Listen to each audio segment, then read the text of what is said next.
Dominican রিপাবলিকের বিখ্যাত সৈকত resort বায়ারহিবের একটি হোটেলে ভয়াবহ অগ্নিকাণ্ডের ঘটনা ঘটেছে। একজন নিহত হয়েছেন এবং প্রাণ বাঁচাতে হোটেলটি থেকে প্রায় ১,৭০০ পর্যটককে জরুরি ভিত্তিতে সরিয়ে নেওয়া হয়েছে।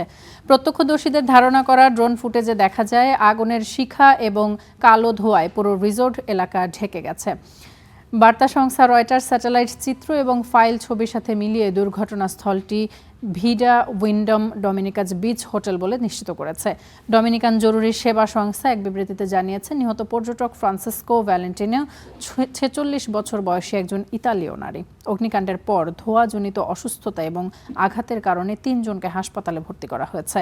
আরও ৬ জনকে প্রাথমিক চিকিৎসা দেওয়া হয়েছে। হোটেল কর্তৃপক্ষ জানিয়েছে, আগুন নিয়ন্ত্রণে আনা সম্ভব হয়েছে এবং বর্তমানে এর কারণ অনুসন্ধানে তদন্ত চলছে।